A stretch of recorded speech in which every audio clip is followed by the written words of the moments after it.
For centuries, the British monarchy has captivated the world's imagination as a symbol of tradition and power. But what if the true pillars of this strength are not in plain sight? There are indications that the Windsor family harbors secrets that go beyond politics and pomp.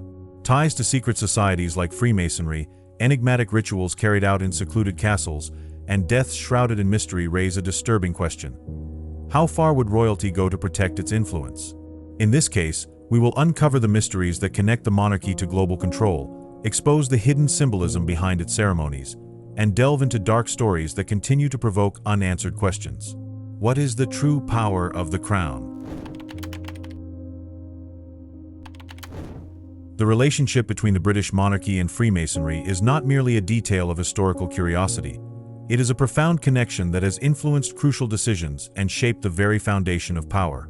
This link dates back to Edward VII, who, before ascending to the throne, held the position of Grand Master of the United Grand Lodge of England, the largest Masonic organization in the world.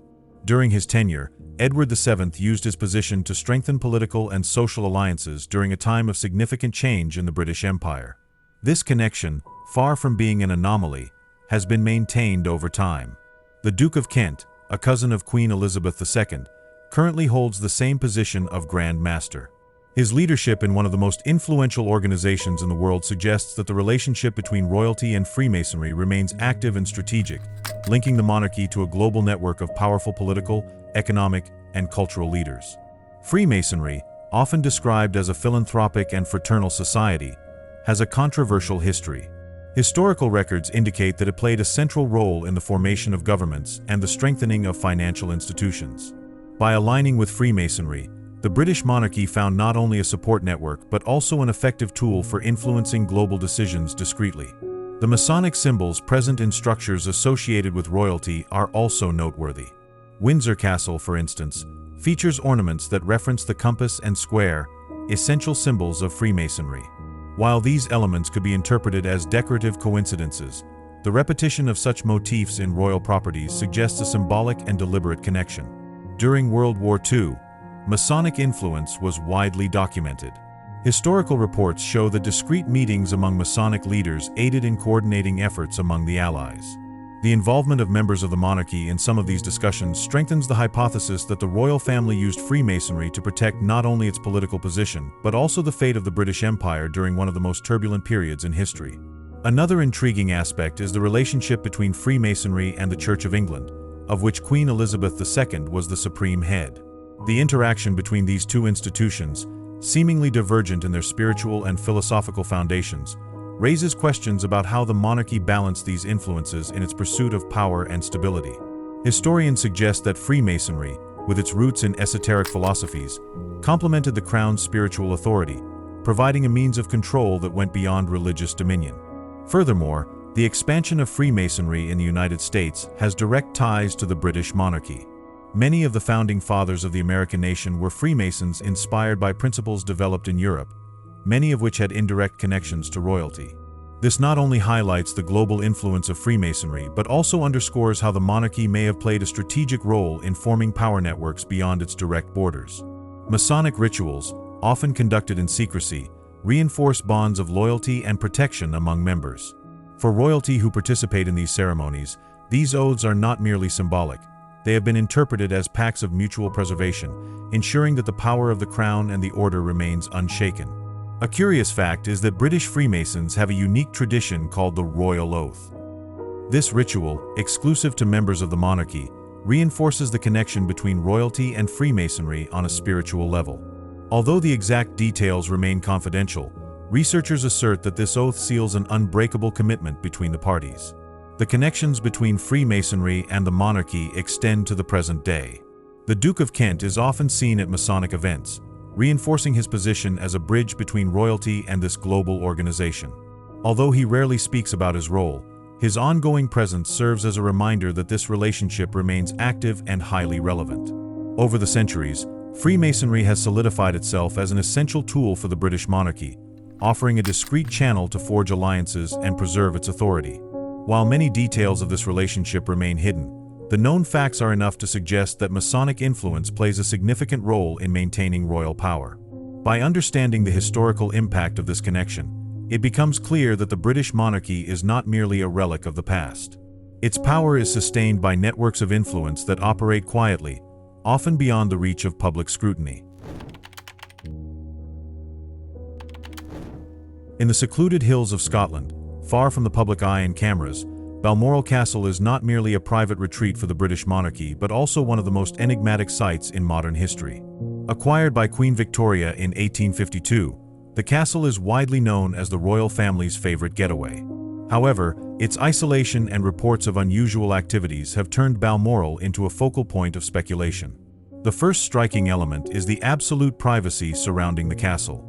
Unlike other royal properties such as Buckingham Palace or Windsor Castle, Balmoral is considered personal property of the monarchy, not a public asset. This means that records of its activities are even harder to access. Such privacy has fueled rumors that the castle serves as the venue for secret meetings, far from the pressures and critical eyes of the media and public. Local stories speak of gatherings conducted under extreme secrecy, including visits from high-ranking political figures and even personalities from international organizations. According to unconfirmed reports, leaders from different parts of the world have been received at Balmoral for discussions that never reached public awareness. Could the castle be used as a center for global strategic decisions? Additionally, some traditions maintained at the castle are curiously steeped in symbolism. For instance, annual ceremonies involving seemingly harmless rituals, such as lighting bonfires or hosting specific banquets, have been interpreted by some as practices inherited from ancient Celtic rituals. The location of Balmoral, surrounded by forests and mountains, further reinforces this mystical connection, often described as a place of spiritual power. The royal family's proximity to esoteric traditions is not new. Queen Victoria, for example, was fascinated by the occult and encouraged practices blending Christian and pagan symbolism. Could Balmoral have been strategically chosen as a site to preserve these practices away from public scrutiny? Rumors of unusual events do not stop there. Over the decades, castle staff have shared stories of unexplained sounds during the night, mysterious figures wandering the grounds, and even objects moving on their own. While many dismiss such accounts as local folklore, the number of similar stories is striking. Another curious point is the relationship between Balmoral and the mysterious disappearances surrounding the monarchy. Although no direct connections have been proven, some researchers point to coincidences involving figures close to the royal family and events coinciding with meetings at the property. Could Balmoral be a hub of operations to protect or conceal delicate secrets? Furthermore, Balmoral has often been mentioned in accounts suggesting that the British monarchy practices a form of quiet diplomacy, holding crucial meetings with foreign leaders away from media scrutiny. Historical records show that Winston Churchill, during his leadership in World War II, visited the castle at critical moments, suggesting Balmoral may have been used for decisions kept off official records. The symbolism of the castle is also noteworthy. Its architecture incorporates elements reminiscent of Scottish culture, but also features unusual traits that resemble esoteric traditions. The main tower, for instance, is often highlighted as a possible focal point of energetic power, a common idea in sites of ancient spiritual importance. The forests surrounding Balmoral, rich in history and mythology, also play a role in the mysteries. There are reports that certain areas are considered off-limits even to staff, raising questions about what might be protected in those locations. Despite the speculations, the royal family rarely directly addresses the rumors surrounding Balmoral. Their silence about what happens on the property only reinforces its aura of mystery. Is this a deliberate strategy to protect a secret sustaining the monarchy, or merely a way to avoid fueling unfounded theories?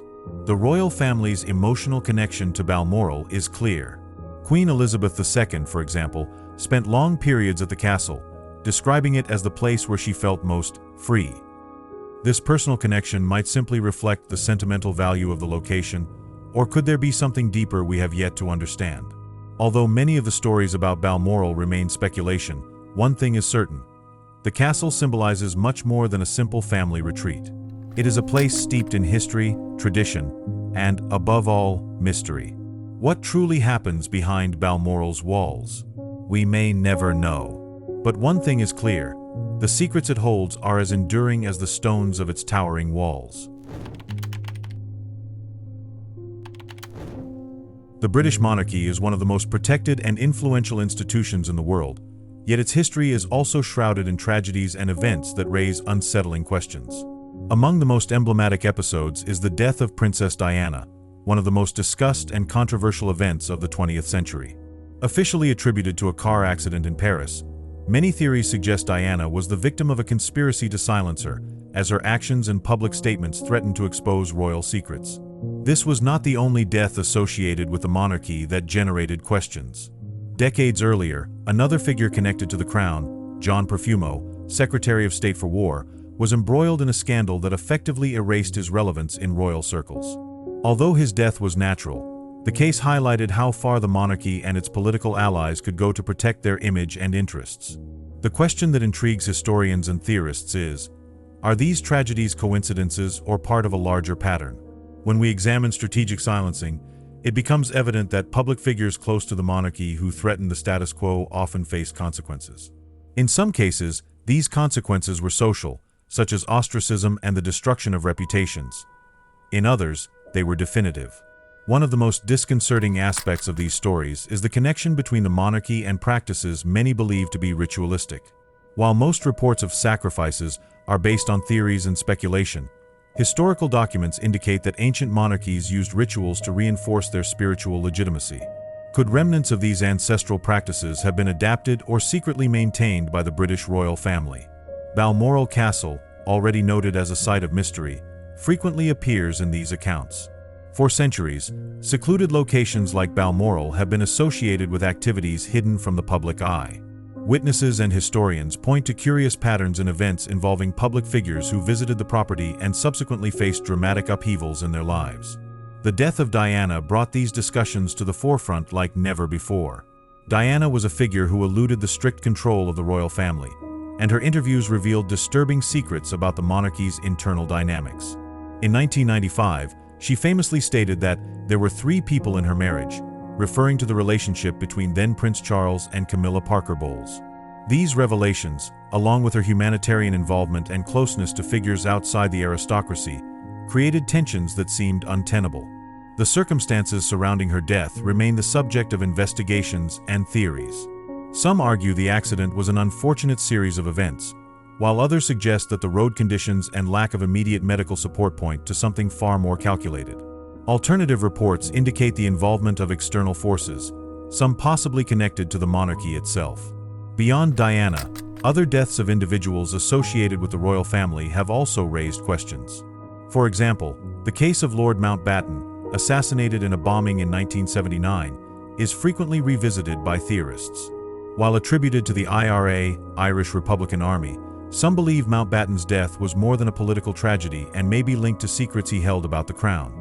But how far would the monarchy go to protect its interests? Historically, royal families have employed silencing strategies, whether through arranged marriages, the isolation of problematic members, or the complete elimination of perceived threats. The exile of King Edward VIII, who abdicated the throne to Mary Wallace Simpson, is another example. While the case has been widely portrayed as a personal choice, records indicate he was pressured to leave due to his Nazi ties and the need to preserve the crown's image. Other lesser-known cases also contribute to the mystery. Some minor members of the royal family, who rarely appear at public events, have vanished from public life without clear explanations. Their names remain erased from official histories, yet researchers often mention these individuals in discussions about the monarchy's absolute control. The idea that deaths, exiles, and disappearances are linked to a coordinated effort to protect secrets is not merely a product of popular imagination. Governments and institutions worldwide have a long history of eliminating perceived threats. When it comes to the British monarchy, which occupies a prominent position on the global stage, the cost of losing control could be immeasurable. The monarchy's silence on these cases only fuels the theories. While there is no definitive proof directly linking the royal family to practices of sacrifices or silencing, patterns of behavior and the circumstances surrounding certain deaths continue to provoke debate. Are these simply a series of coincidences, or are we witnessing a carefully constructed network designed to protect the crown's darkest secrets? Few gatherings in the world generate as much speculation as those held by the Bilderberg Club. Founded in 1954, this annual meeting brings together the planet's most influential people, political leaders, tech moguls, international bankers, and, notably, members of the British royal family. The presence of figures such as King Charles III and Prince Philip at some of these meetings raises questions about the monarchy's true role in these events and the objectives discussed behind closed doors. The Bilderberg Club was established with the stated goal of fostering dialogue between Europe and the United States during the Cold War. However, its most defining feature is the absolute secrecy surrounding its meetings. No official statements are released, journalists are strictly prohibited from attending, and participants pledge confidentiality about everything discussed. This lack of transparency, combined with the presence of global leaders, has turned Bilderberg into fertile ground for theories about global conspiracies. The British royal family has a history of involvement in Bilderberg, beginning with Prince Philip, who attended several editions during his time as consort to Queen Elizabeth II. While his presence is often described as diplomatic, many believe the monarchy plays an active role in discussions shaping the global political and economic future. After all, why would a symbolic institution be present at an event of such significance? Historical accounts indicate that King Charles III also participated in Bilderberg meetings before ascending the throne. Charles has always shown a keen interest in global issues such as climate change and sustainable development, topics frequently discussed at the club. However, critics argue that his presence goes beyond environmental concerns. It reflects the monarchy's involvement in crafting a global agenda that could redefine the balance of power among nations. The format of Bilderberg meetings adds to the intrigue. Participants discuss issues ranging from cybersecurity to global economic regulation. However, the decisions made at these gatherings are not publicly documented, and there is no parliamentary or institutional oversight. This creates the perfect environment for informal negotiations that can influence global policies without public scrutiny. Leaked documents from past meetings suggest that Bilderberg has played an indirect role in significant historical events. For instance, some believe the formation of the European Union was strongly supported by the club's members. Similarly, decisions related to financial crises and international conflicts are said to have been at least debated in its confidential sessions. The British monarchy's presence at these meetings raises the question: what influence do they exert over such decisions? Another intriguing aspect is the composition of attendees. While elected leaders are often present, many of the guests represent corporate or dynastic interests. This reflects a power imbalance that worries the club's critics. The royal family, with its unique position of influence and stability, seems to fit perfectly in this environment, serving as a bridge between economic elites and governments. Although the British monarchy is often described as apolitical, its involvement in Bilderberg contradicts this perception. The presence of royal family members suggests they are, in some capacity, engaged in discussions about the world's future. But what is the monarchy's interest in participating in such a closed and controversial forum? Some theories suggest that the British royal family uses its presence at the club to safeguard its interests in a rapidly changing global landscape. In a world increasingly dominated by corporations and technology, staying relevant means being present at the tables where decisions are made. Others believe the monarchy's involvement reflects a deeper role as mediators in complex issues requiring a level of neutrality and continuity that only the crown can provide. The lack of concrete information about what actually happens at Bilderberg only fuels speculation. Despite the secrecy, it is known that the meetings include discussions on power redistribution, global economic regulation, and the role of technology in shaping societies. In many cases, the changes that occur in the years following the meetings clearly reflect the topics debated at the club.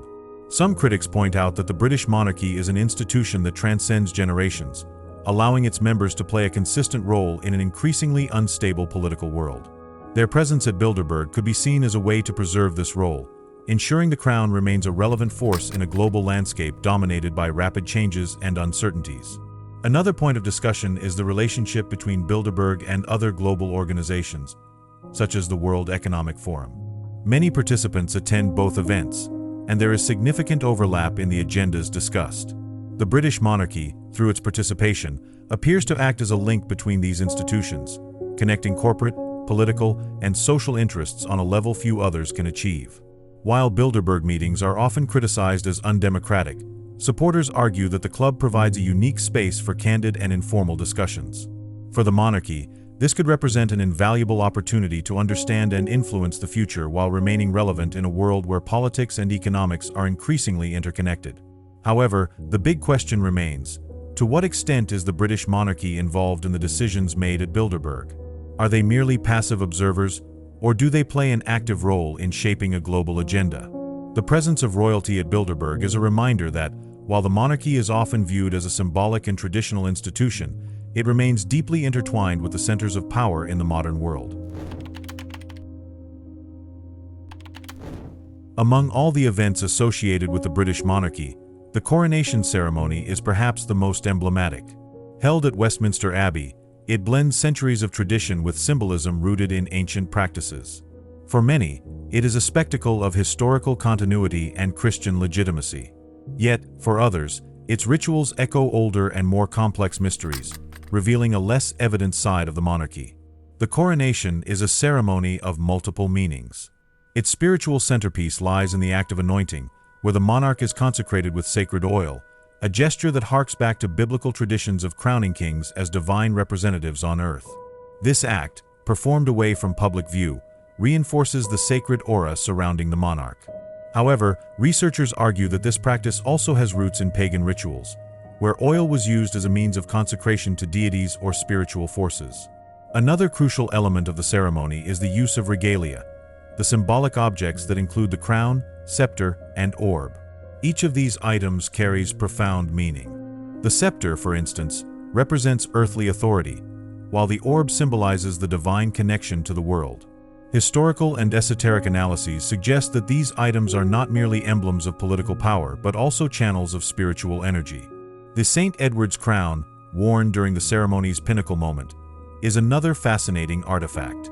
Made of solid gold and adorned with precious stones, it is linked to a lineage of monarchs dating back to the 11th century. Beyond its material grandeur, theories propose that the crown's design, with its crosses and arches, is inspired by Hermetic principles, symbolizing the union of the celestial and the terrestrial.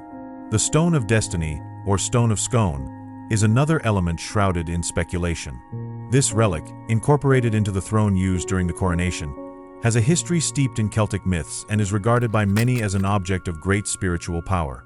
Ancient legends claim the stone was used to crown Scottish kings and possesses the ability to choose the rightful ruler. Its presence in the British coronation symbolizes continuity but also suggests an appropriation of ancient pagan traditions. Beyond the physical objects, the words spoken during the ceremony carry immense symbolic weight.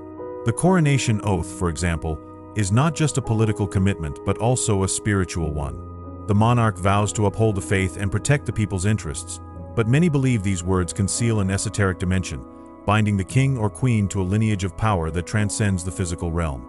The choice of Westminster Abbey as the coronation site is no coincidence. Built on an ancient religious sanctuary, the location is believed to have been selected for its spiritual properties. Studies suggest the abbey is situated at a convergence of ley lines, supposed energy currents that crisscross the planet. This detail, often overlooked, reinforces the idea that the coronation is as much an energetic ritual as it is a political event. The coronation rituals also strike a curious balance between Christian tradition and older practices. The Archbishop of Canterbury, who presides over the ceremony, represents the link to the Church of England. Yet, the secret anointing and the use of objects such as the orb and scepter point to traditions that predate Christianity, suggesting the monarchy preserves a spiritual heritage spanning multiple eras and cultures. The throne used in the coronation, known as King Edward's chair, is another key symbol. Designed to house the Stone of Destiny, its structure represents the fusion of earthly and spiritual power. Some esoteric scholars suggest the throne is a physical representation of the axis mundi, the point of connection between heaven and earth, reinforcing the idea of the monarch as a mediator between the divine and the human. Beneath all the pomp, the coronation also conveys subtle messages of power and authority. The royal garments worn by the monarch during the ceremony are richly adorned with symbols that evoke royalty and divine protection. These robes are not merely decorative, they reinforce the narrative that the monarch is not just a political leader but also a spiritual figure. The absolute control over the coronation's narrative is another intriguing aspect. Every detail is meticulously planned, from the order of events to the selection of music and biblical readings. This attention to detail ensures that the event is perceived as a reaffirmation of the monarchy's legitimacy, but it also raises questions about what else might be communicated through symbols and gestures that most of the public overlooks. Additionally, Certain parts of the ceremony are deliberately omitted from public broadcasts. During Queen Elizabeth II's coronation in 1953, the anointing was performed in a private enclosure, away from the cameras. This secrecy has fueled speculation about what truly occurs during these private moments, adding to the idea that deeper secrets are shared or sealed out of public view. While much of the coronation is visible and publicly analyzed, the mysteries surrounding its rituals and symbolism suggest it is far more than it appears. Is the ceremony merely a secular tradition, or a ritual with ancient roots that reinforces the monarchy's spiritual legitimacy? Ultimately, the coronation is not just a historical event. It is a ritual imbued with meanings that span eras, cultures, and beliefs. Its true purpose may never be fully uncovered, but its significance in maintaining the crown's power is undeniable. Behind the brilliance of the crowns and the solemnity of the ceremonies, the British monarchy reveals facets that extend far beyond what is shown to the public. From its connections to secret societies to the mysteries guarded in secluded castles and events steeped in symbolism, every detail seems to point to something deeper, a network of power that transcends time and operates far beyond traditional politics. Though many of the stories surrounding the royal family remain speculative, one thing is certain. Their influence is rooted in traditions combining spirituality, symbolism, and strategic control. We may never know all the secrets that sustain the crown's power, but each piece of this puzzle brings us closer to a broader understanding of what truly lies behind the throne. Now, I'd love to hear from you. What other spiritual themes would you like to see explored here? Share your suggestions in the comments and help shape the channel's future content.